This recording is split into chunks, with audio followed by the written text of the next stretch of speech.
Assalamualaikum warahmatullahi wabarakatuh. Berjumpa lagi dengan saya Fatimah Berustopo SPD, yaitu tentang aksi nyata topik 2 kurikulum merdeka.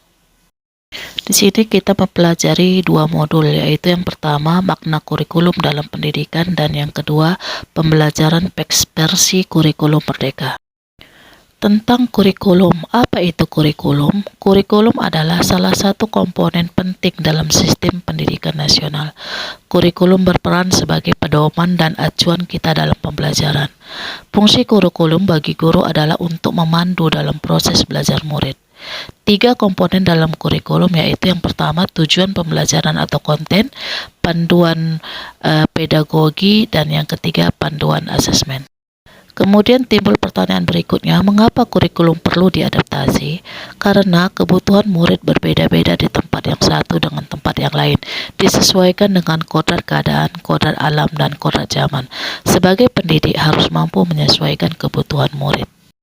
Mengapa kurikulum perlu dirubah? Untuk menyiapkan dan membantu murid untuk menghadapi dunia yang penuh tantangan, disesuaikan dengan isu kekinian secara global, seperti perubahan iklim global, teknologi digital, industri multinasional, dan transformasi budaya. Sekarang kita masuk ke topik 2, yaitu kurikulum dalam pembelajaran. Kurikulum di tingkat satuan pendidikan disebut dengan KOSP. Dokumen ini bersifat dinamis mengikuti perubahan dan kebutuhan satuan pendidikan. Komponen KOSP terdiri dari yang pertama visi, misi, dan tujuan, yang kedua perencanaan pembelajaran yaitu ATP, modul asesmen, media, dan program prioritas.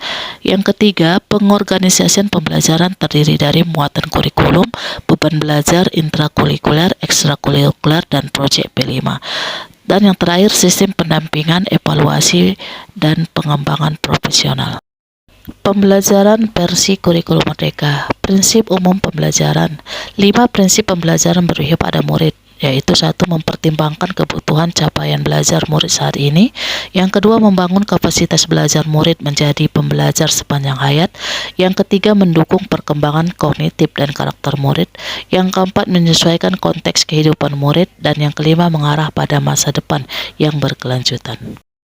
Kemudian kita lanjutkan membahas tentang capaian pembelajaran. Capaian pembelajaran menjadi acuan kompetensi dan kriteria yang ingin dicapai. Kompetensi dalam capaian pembelajaran diturunkan menjadi tujuan pembelajaran yang tersusun sebagai alur untuk satu fase disebut dengan alur tujuan pembelajaran. Pembelajaran berdifferensiasi adalah pembelajaran yang dirancang sesuai dengan kemampuan murid dan membuat perbedaan cara mengajar antara murid yang satu dengan murid yang lain. Kompetensi capaian pembelajaran dan profil belajar Pancasila. Profil belajar Pancasila menggambarkan karakteristik pelajar yang diharapkan akan terbangun seiring dengan perkembangan dan kemajuan seiring pendidikan setiap individu. Adapun kegiatan dalam proyek P5 adalah melakukan kegiatan dan pengalaman belajar yang bermakna dan sekaligus membangun kompetensi dan karakter sesuai dengan profil belajar Pancasila. Ada 6 profil belajar Pancasila, mempunyai 6 dimensi, yaitu yang pertama, beriman dan bertakwa kepada Tuhan Yang Maha Esa dan berhala mulia, mandiri, bernalar kritis, kreatif, gotong royong, dan berkebinekaan global. Sekian yang dapat saya sampaikan dalam topik 2 kurikulum merdeka. Saya ucapkan terima kasih dan Assalamualaikum warahmatullahi wabarakatuh.